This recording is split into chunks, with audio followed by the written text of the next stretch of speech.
At pinapaniwala ang buod ng Biblia at dito po tayo nagkakaisa pagdating po sa doktrina. Sa biyaya ng Diyos, tayo po ay nasa pang-12 kabanata na ng Confession. At ang pag-aaralan po natin ngayong umaga ay tungkol po sa usapin ng adoption or pagkukupkop o pag-ampon kapag po tinagalog natin. Napaka-importante po niyan dahil dinidiscuss ng Bible na meron palang aspeto ng kaligtasan na ang dating ay kinupkup tayo ng Diyos. Kaya kapag kinupkup ng Diyos, ibig sabihin, hindi ka original. Hindi ka original na namuhay kasama ang Diyos o bilang ama ang Diyos.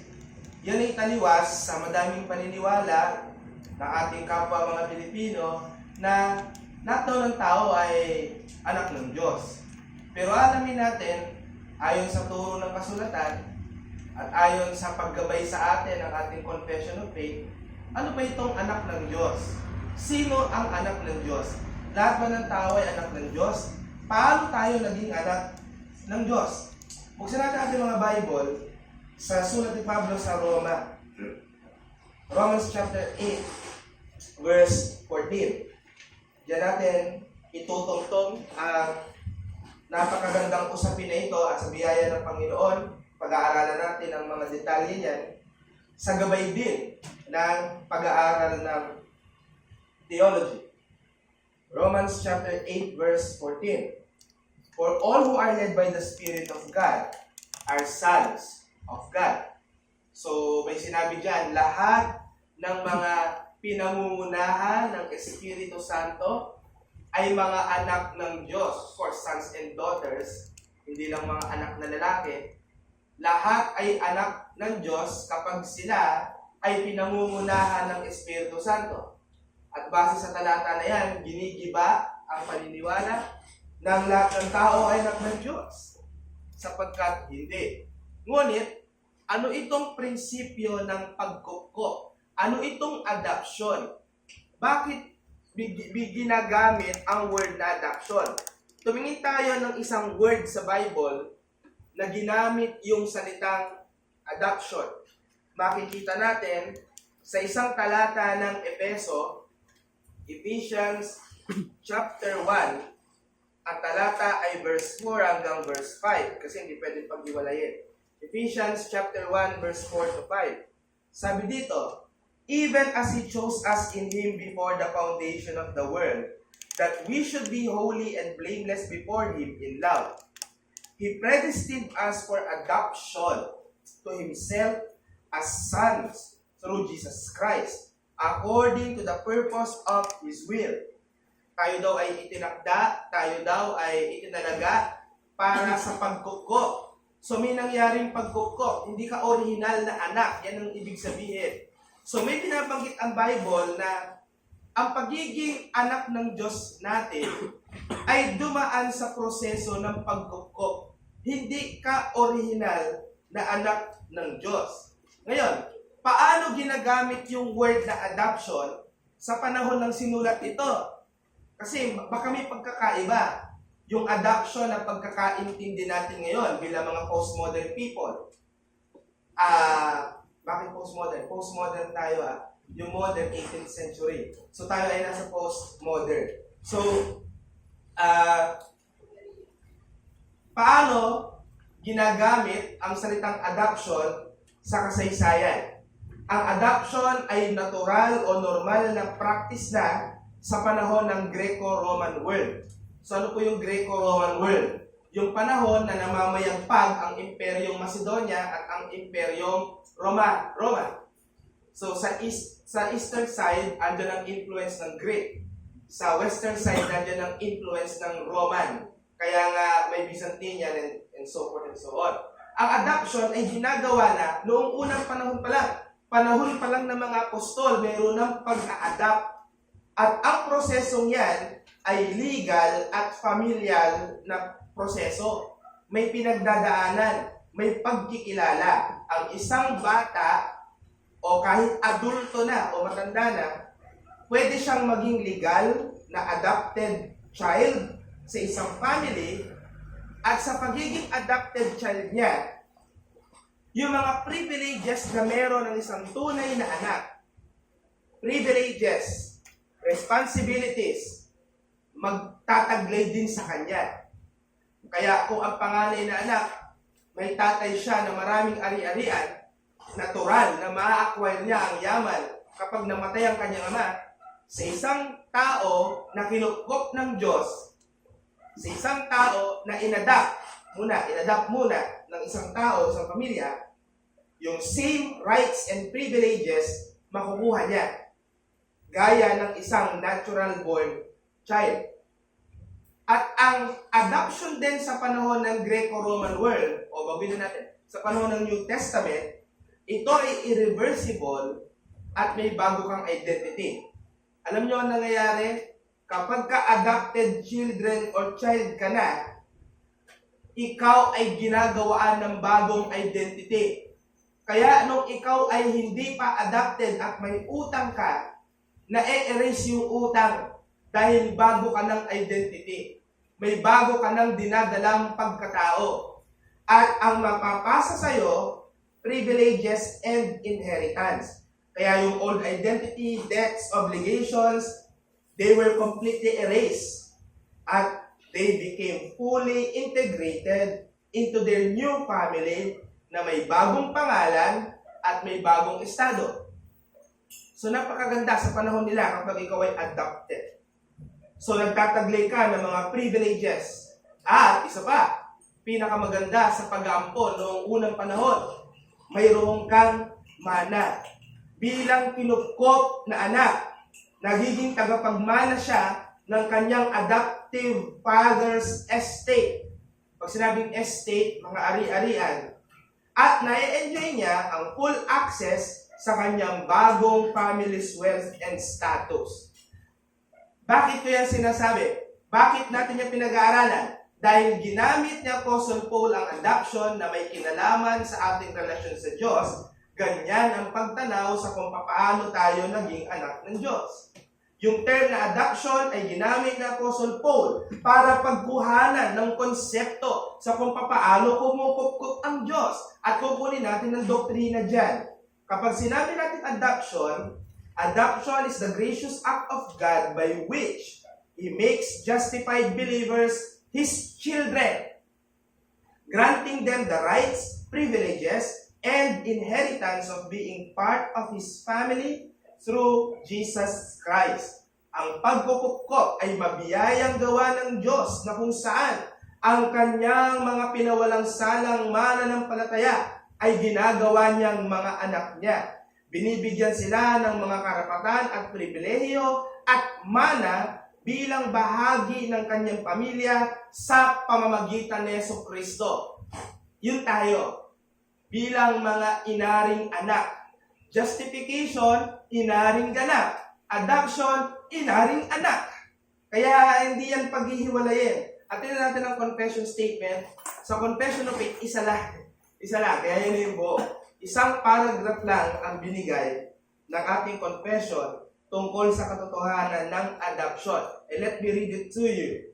All those that are justified, God vouchsafeth, in and for the sake of His only Son, Jesus Christ, to make partakers of the grace of adoption, by which they are taken into the number and enjoy the liberties and privileges of the children of God, have His name put upon them, receive the spirit of adoption, have access to the throne of grace with boldness, are enabled to cry, Abba, Father, are pitied, protected, provided for, and chastened by Him as by a father, yet never cast off, but sealed to the day of redemption, and inherit the promises as heirs of everlasting salvation. Yan ang sinasabi. Napakaganda ng word na God vouchsafeth. Iniingatan. Alam niyo yung vault?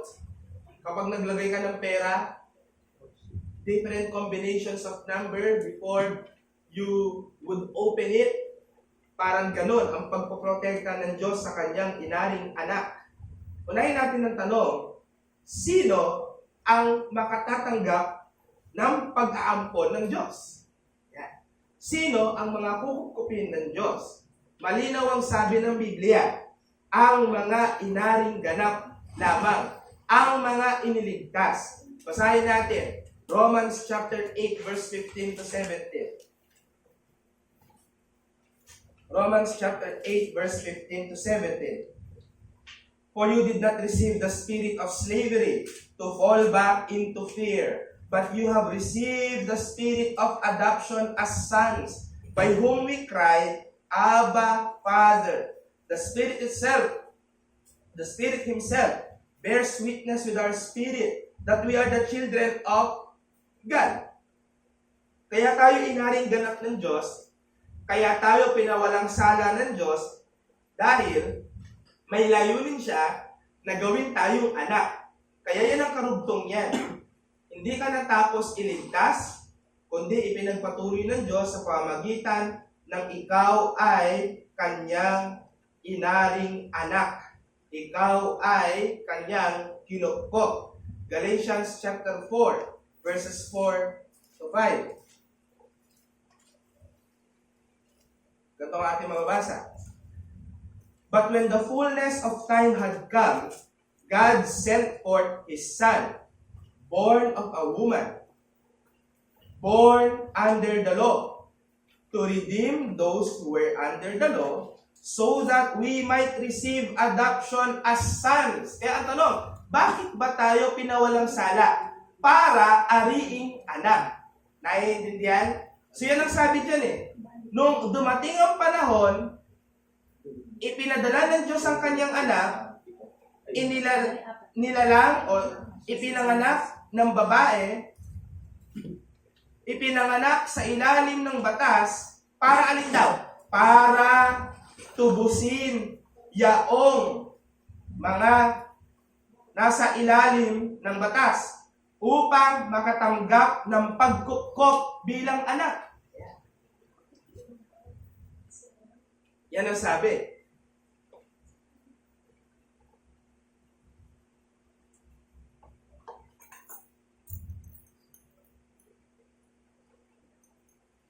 Kaya, the reason why we have been justified is in order for us to be adopted as sons and children of God. Yan ang layunin. Kaya, magiging anak ng Diyos lang ang isang tao kapag naligtas siya, kapag iniligtas siya ng ating Panginoong Jesucristo. Kaya ang adoption, it coincides with justification.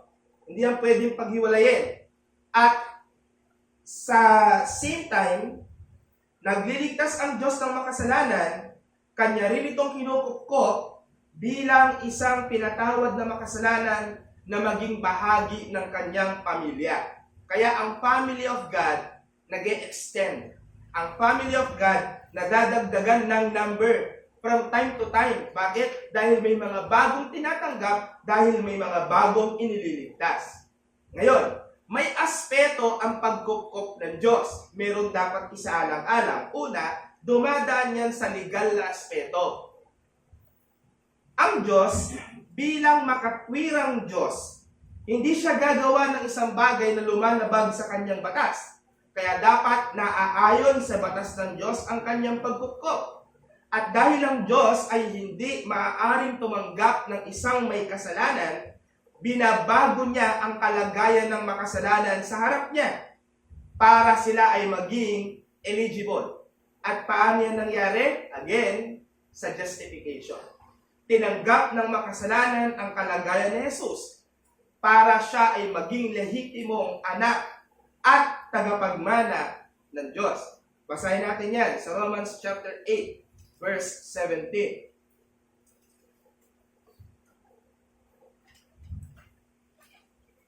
And if children, then heirs. Yun ang punto.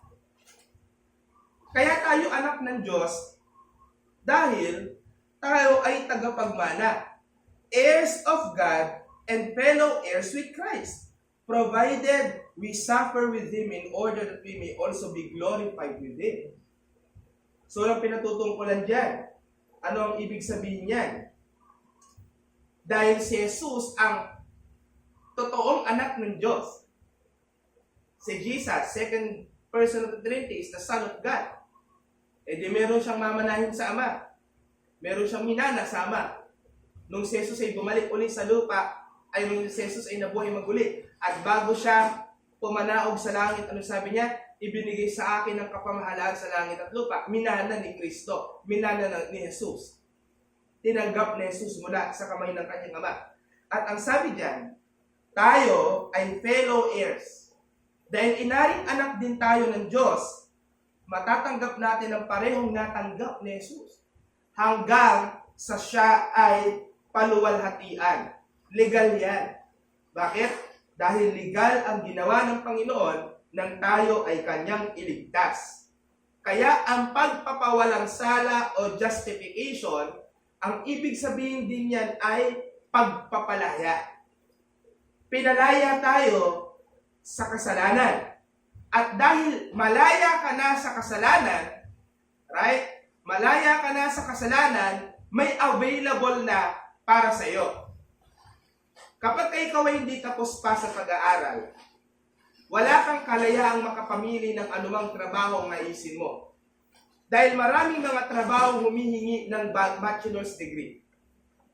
But when you finish your school, when you finish your 4-year degree of any kind, at pagkatapos nun, natapos ang pag-aaral mo, may available na para sa iyo bilang nakatapos. Alin? Makapamili ng trabahong nais mo o gusto mo. Nung tayo ay iniligtas ng Diyos at nakalaya na mula sa kapangyarihan ng kasalanan, kustodiya ng kasalanan, may naging available sa atin. Alin yon? Pwede ka nang maging anak ng Diyos. At yan ang ginawa ng ating Diyos sa kanyang mga iniligtas. Bukod sa legal aspect, yung pagiging adopted children natin, hindi lang basta legal. Meron kasi, kaya ka inampon, wala lang siyang tagapagmana. Wala lang magmamana ng kanyang ari-arian. Pero ang totoo, wala naman kayong relasyon. Pero sa ating Diyos, iba. Bukod sa legal, kaya ka rin niya inaring anak dahil gusto niya makipagmahalan sa'yo. Gusto niya magmahalan kayo ng Diyos. Kaya pangrelasyon din ito. Ituturing kanyang totoong anak. Hindi lang mana. Hindi lang yung may matatanggap ka. Kaya ka inaring anak ng Diyos. Gusto niyang magkaroon ng isang father, son, daughter relationship. Kung paano na-enjoy ng ama ang magpakaama sa kanyang mga anak, gusto niya lang maranasan na ikaw bilang anak, ay tinatawag mo siyang ama. At tinitingnan mo siya bilang iyong ama.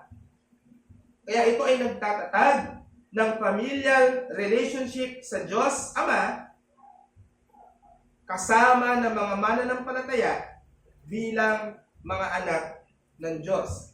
Sa isang talata ng unang buwan, 1 John chapter 3, verse 1, ganito ang ating mababasa. See what kind of love the Father has given to us, that we should be called children of God. And so we are. The reason why the world does not know us is that it did not know Him. Ang sabi ni Apostol Juan dito, pagmasdan nyo, anong klaseng pagmamahal meron ang Ama sa atin. Gusto niyang ma-realize natin. Ma-realize mo, Kristiyano, anong klaseng pagmamahal meron ng Diyos sa'yo? Tapos nagsabi siya ng example. Gaano kaganda? Sabi niya, tawagin ka ba naman ng anak ng Diyos? Yung palang tawagin kang anak ng Diyos ay isang malaking pribileyo. Maraming mga bubuntot na mga samot-saring mga pagpapala. Dati, si Sandro Marcos, wala namang pumapansin dyan. Pero nung naging presidente ang tatay niya, at si Sandro Marcos, anak ng presidente. Di ba, yun palang titulong anak ka ng presidente o presidential son, may mga privileges na kaagad na Ayan. Kaya sa Kongreso, pinapansin siya. Sa Kongreso, pinapasali siya. Kapag nagsalita siya, nandiyan ang mga media. Those are the privileges. If those are the privileges that he receives as presidential son, see what manner of love the Father has for us, that we are called the children of God. At binerify pa yan ni John nung sinabi niya, so we are. Totoo yun. At ito daw ang dahilan kung bakit hindi nalalaman ng mundo. Iyan, dahil hindi sila nakakakilala sa Diyos. Kaya, nagpapakama ang Diyos sa kanyang inaring anak. Marami mga nakapaloob dyan bilang ama. At tingnan natin ang kahalagahan niyan. Kung walang pagkupkop ang Diyos, hindi maaaring ang tao ay magkaroon ng relasyon sa Diyos. Marami kasi nagsasabi, lumapit ka kay Kristo, lumapit ka sa Diyos, mag-build ka ng relationship. Ganun ba yun? May legal aspect, may relational aspect, hindi pareho nating magagawa yun. Dapat ang gawin, kukupin tayo ng Diyos. Ang sistema pa nga niyan, para kang dinampot sa basurahan. Binihisan, pinaliguan. Binago ang iyong birth certificate. Ipinangalan ka sa pangalan niya. Ang apelyido niya ay apelyido mo na rin. Pero hindi ka John Christ. O, diba? Hindi naman apelyido ni Jesus yung Kristo. Kaya kung walang pagkukop, hindi totoo na magkakaroon ng relasyon ng tao sa Diyos. Kung meron mang relasyon ang tao sa Diyos, kaaway siya ng Diyos. Yan ang sabi sa isang talata ng Roma chapter 8, verse 6 to 7. Romans chapter 8, verse 6 to 7. Ganito ang ating mababasa. For to set the mind on the flesh is death, but to set the mind on the Spirit is life and peace. For the mind that is set on the flesh is hostile to God, for it does not submit to God's law. Indeed, it cannot. Kapag ang tao daw ay nasa ganang kanyang pagkalaman, walang espiritu, ang sabi dyan, kaaway siya ng Diyos. Kaya hindi ka magkakaroon ng tunay na relasyon sa Diyos. Kahit pa tila magagandang bagay ang dumadating sa buhay mo, pero wala kang tunay na pagkukop at pagkakaligtas buhat sa Panginoong Yesus, hindi totoong ikaw ay may privileges bilang anak ng Diyos. Ang kagandahan sa pagiging adopted children, natatawag natin ng Diyos na ating Ama. Yan ay karapatan na binibigay lamang sa mga inaring ganap ng Diyos. Kaya nga, we cry, Abba, Father. At ang mga adopted children, meron silang mga pribilehiyo na maaari na silang makalapit sa Diyos ng diretso bilang miyembro ng pamilya ng Diyos. Ibigay ko lang yung example. Kapag ikaw ay ordinaryong citizen at papasok ka sa Malacanang, dadaan ka sa matinding security check bago ka makatapak sa Palasyo de Malacanang. Pero kapag ikaw ay anak ng presidente, ulit-ulit si Sandro Marcos, hindi kayo check ng security. Hindi ka kakapkapan. I-escort ka pa patungo sa ama mo. Bilang anak ng Diyos, Walang pipigil sa iyong makalapit sa Ama.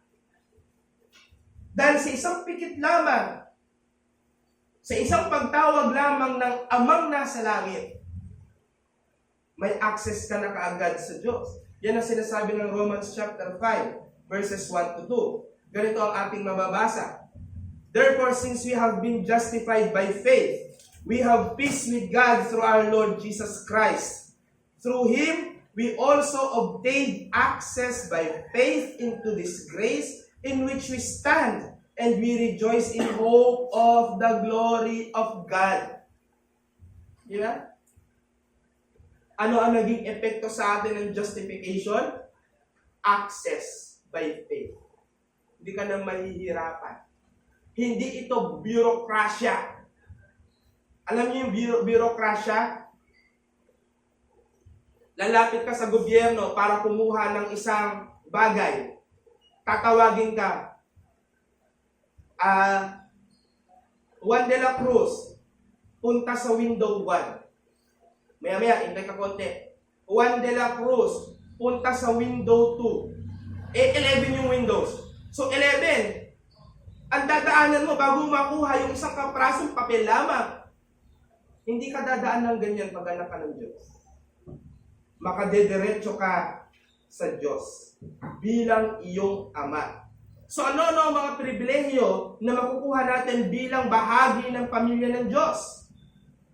Mabilis ang access sa Diyos sa pamamagitan ng panalangin, proteksyong ibinibigay ng Ama sa kanyang anak, paggabay at disiplina ng Ama sa kanyang anak. Lahat yan, mayroon ka kung iniligtas ka ng ating Panginoong Jesucristo. Kaya ano ang adoption sa ating karanasan? Ang adoption ay isang kaligtasang karanasan na kung saan bilang anak ng Diyos, nararanasan nating iniibig tayo ng Diyos. Adoption yun. Yung justification, medyo walang dating pa yon. Pinawalang sala ka. Pero what happens next? Pinawalang sala ka para ikaw ay ariing anak. At bilang anak, babalikan ko yung Greco-Roman word. Kapag ikaw ay adopted, ito ay irreversible at irrevocable. Hindi na pwedeng baguhin. Hindi na pwedeng i-erase. Yan ang batas. Ngayon, ang adoption, hindi. Pwede ka nang tanggalin uli. Pero noon, hindi. Pag ikaw ay adopted children, secure. Secure ka na. Minsan pa nga, mga kapatid, kaya nag-adopt sila, walang anak. So, nung nag-adopt sila, automatic, yun yung panganay niya, siya ang tagapagmana. Kahit magkaroon pa sila ng anak na totoo, hindi aagawin ng totoo yung manang kukunin ng inampon. That is how irreversible and irrevocable adoption is. Kaya ano ang doktrinang nakapaloob dyan? Yung napakagandang doktrina na bilang adopted children, meron tayong eternal security. That this is irrevocable. At ang point, bilang mga mananampalataya ng ating Panginoong Jesucristo, nakakandado na everlastingly ang pagiging children of God natin. Being a children or being children of God has no expiry or expiration. Wala itong pagtatapos. And our confession affirms that the believers are never cast off and are sealed to the day of redemption. These are the verses that we can read. Ephesians chapter 1, verses 13 to 14. Ephesians chapter 1, verses 13 to 14. Ito ang sinasabi ng salita ng Panginoon.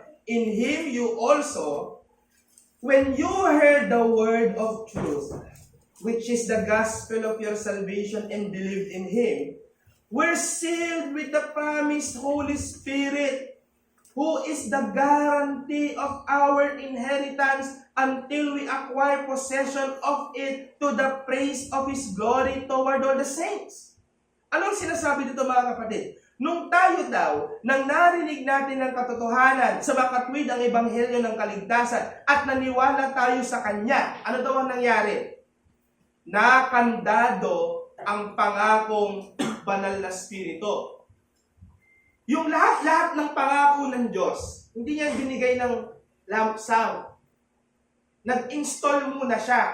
At ano ang kanyang first installment? Holy Spirit.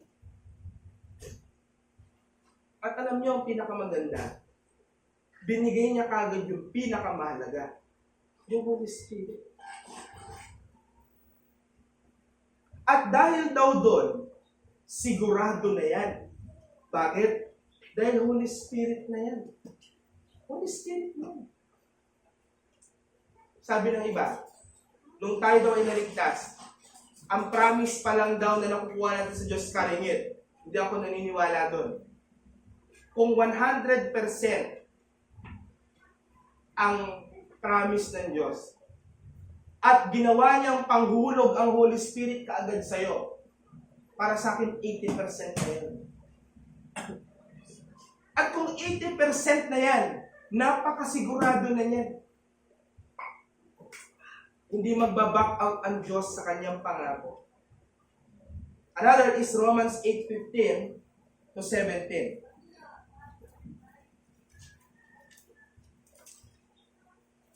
For you did not receive the spirit of slavery to fall back into fear, but you have received the spirit of adoption as sons, by whom we cry, Abba, Father. Bigyan ko na ng dapat nating i-emphasize dito. Meron, kasi, tinutubos ang isang tao para alipinin siya. Bibili ka ng tao para maging alipin mo. At ang sabi sa atin ng Biblia ni Apostol Pablo, hindi tayo iniligtas o tinubos para gawing alipin, kundi para kupkupin. So, pangrelasyon siya. Hindi ka para gamitin lang ng Diyos o para maging pakinabang lang sa Diyos. Wala naman tayong pakinabang sa Kanya. Kaya tayo nakatanggap ng kalayaan ay para tayo ay kupkupin bilang mga anak at matawag natin ang Diyos na Abba, Father. Ang Abba, Father din yun. Salitang Aramaiko. And verse 16, the Spirit Himself bears witness with our spirit that we are the children of God. Kaya ang Holy Spirit, nagpapatotoo sa ating ding namang mga espiritu na tayo'y mga anak ng Diyos. Yun yung kagandahan. Hindi ka pinalaya sa kasalanan para maging alipin ng Diyos. Kundi para ikaw ay kupkupin at ituring kang totoong anak ng Diyos. Yan ang totoo. Doktrina yan. Hindi niyo yung pwedeng walang halaga yun. At tatapusin ng Diyos ang gawang kanyang sinimulan at sisiguruhin na ang kanyang mga anak ay mananatiling nakatayo hanggang sa dulo. Yan ang sinasabi ng Philippians 1:6. Ang nasimulan, tatapusin hanggang sa panahon ng ating Panginoong Hesukristo. At ang Holy Spirit, nagsisilbi siyang tanda ng pagkakakupkop ng mga mananampalataya. Kaya nga ang nangako na I will never leave thee nor forsake thee, ay matatagpuan natin sa presensya ng Espiritu Santo. Dahil ito ay nagpo-provide ng inner assurance para siguruhin na nakatayo tayong anak ng Diyos hanggang sa walang hanggan. Yan yun. Ano ngayon ang practical na implikasyon ng eternal security? Mga kapatid, kung nasisiguro ng Diyos bilang kumukop sa iyo na hindi ka maaalis bilang anak ng Diyos, ang mga pangkasalukuyan mong suliranin. Hindi nito kayang baguhin ang kalagayan mo sa harap ng Diyos. Kahit ang problema mo ngayon ay parang inescapable. Hindi na ako makakatakas dito. Mukhang dito na ako mamamatay, dito na ako babagsak. Lahat ng yan, hindi niyan kayang baguhin ang kalagayan mo bilang anak ng Diyos. At yan ang sinasabi ng Apostol Pablo sa Romans 8 verse 35. Who shall separate us from the love of Christ? Shall tribulation or distress, or persecution or famine, or nakedness or danger, or sword? Tanong yan na alam ni Apostol Pablo ang sagot. Pero nasaan ang kanyang sagot? Nasaan ang kanyang sagot? Verse 39. Nor height, nor depth, nor anything else in all creation will be able to separate us from the love of God in Christ Jesus our Lord. Once adopted child, always adopted child. Yan ang tamang once. Sa atin yan, mga kapatid. Privileges yan sa atin. At ang pinakamahalaga bilang adopted children of God ay yung pangako ng mana. May pangakong mana. Alin yun? Ang mamanahin ng mga mananampalataya. Hindi lang spiritual. Kasi alam na natin yung kaagad eh. May spiritual na mana. Kundi earthly. Heaven and earth. Di ba natin napapansin bakit doon sa Beatitude sinabi ni Christ, they will inherit the earth? Dahil kasama sa mamanahin ng mga anak ng Diyos ay ang manahin ang buong lupa. Siyempre, masaya yan kasi wala na ang kasalanan. Hindi na natin kailangang bakuran ang isang lupa para lang hindi maagaw ng iba. Dahil kapag wala ng kasalanan, hindi na iiral ang mga pag-iimbot, hindi na iiral ang pagkasakim, hindi na iiral ang pagseselos, hindi na iiral ang mga pagkainggit. Iiral ang lahat ng mga magagandang bagay na wala ang kasalanan. Kaya maraming pangako, hindi lang espiritual. At ang sabi pa, kapwa tayo tagapagmana ni Kristo. Kaya kung anong meron kay Kristo, pwera lang sa kanyang pagka-Diyos, magkakaroon din ang ibang mga anak ng Diyos. Pero saan nakatuon ang maraming mga Kristiyano ngayon? Yumaman sa lupa. Wala namang problemang yumaman sa lupa. Yayaman ka nga sa lupa, pabaya ka naman bilang anak ng Diyos. Maghulos dili kayo, mga kapatid. Kung nauukol ang inyong mga atensyon ng labis sa pagpapayaman sa lupa at nagiging pabaya ka bilang nag-aangkin na anak ka ng Diyos. At yan ay issue ng pananampalataya. Nananampalataya ka ba talaga? At naiintindihan mo ba talaga ang manang ipinangako sa iyo? Bakit tayo gumagawa na para bang wala tayong mamanahin?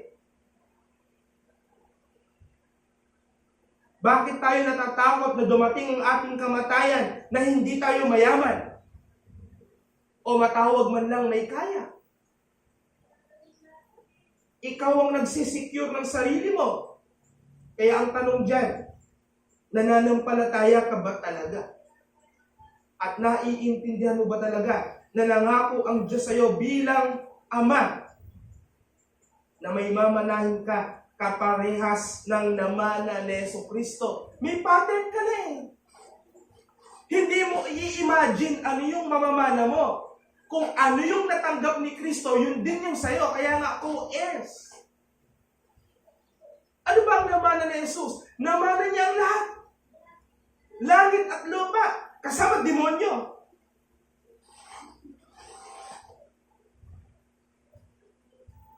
At dahil dyan ay naging Panginoon siya ng lahat. Ikaw din ay co-heirs. So kasama mo siyang maghahari. Doktrina yun, akala niyo ba? Doktrina ng Bible yun. Maghahari ang mga mananampalataya.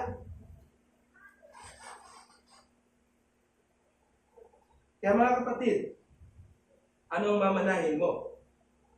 Mamanahin mo ang new heaven and new earth. Yan ang pangako ng Biblia sa atin. Kaya tandaan natin, ang kalikasan ng mana ng mga mananampalataya ay hindi gaya ng mga makamundong yaman na nagpe-perish, kundi ito ay eternal, imperishable. Ano ibig sabihin ng imperishable, Brother Josh? Hindi nasisira, hindi nabubulok. Never getting old. Kasi natin ng 1 Peter 1:4-5.